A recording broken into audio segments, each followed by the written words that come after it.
Most of the time, rare birds are hard to find, but sometimes you almost run them over. I'm Doug Hitchcox. My goal is to get the most people to see the most birds. And in this video, I'm going to cover some tips to help you navigate these needle in the haystack scenarios and help you find a rare bird. So there are two really important factors when it comes to finding a rare bird. The first one being time in the field. And you really can't beat this.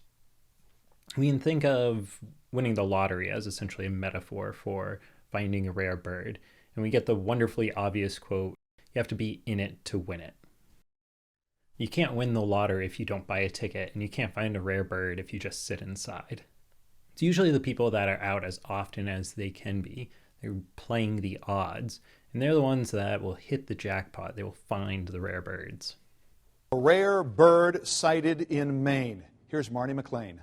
Each Wednesday morning, Doug Hitchcox, a volunteer with the Maine Audubon Society, leads a walk through the marsh to help people identify different birds. This week, when he looked through his scope, he saw a group of egrets, but one stood out. After 4 years of leading those walks and checking every egret in the marsh, I finally found Maine's first record of a little egret. When you drive 5 hours to see a bird and there it is teed up for you, that's pretty cool.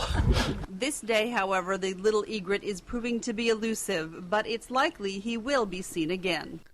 There is another applicable quote about the lottery here, that the lottery is a tax on people who are bad at math.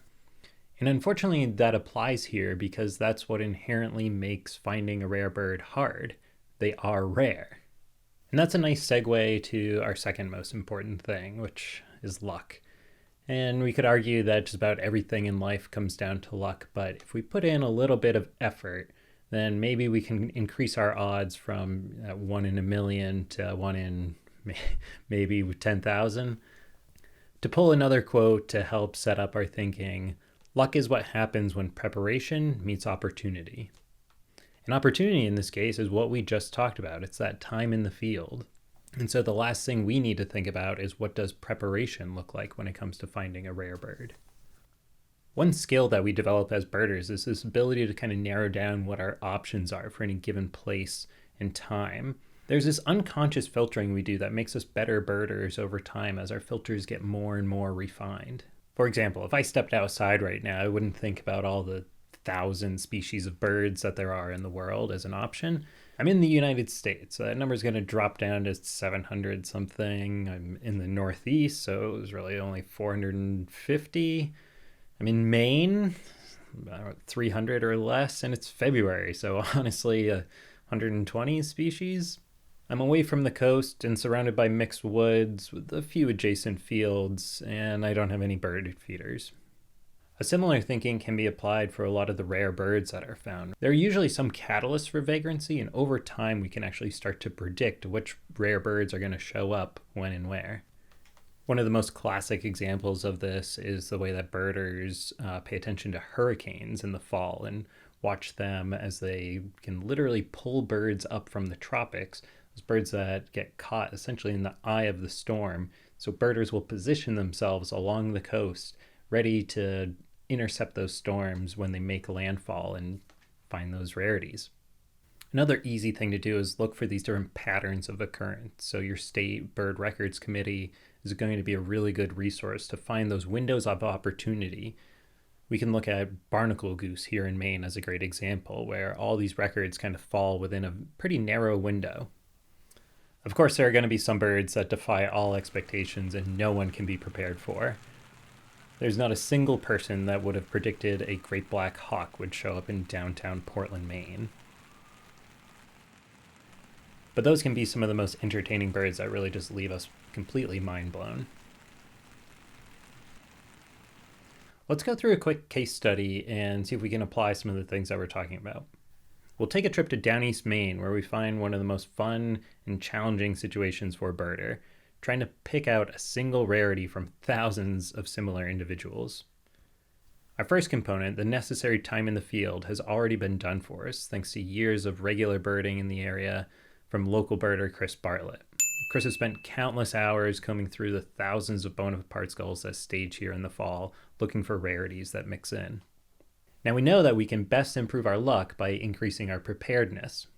In this case, we know that the gulls are going to be feeding around the whirlpools caused by the massive tides, and we know what our target is, the rare little gull.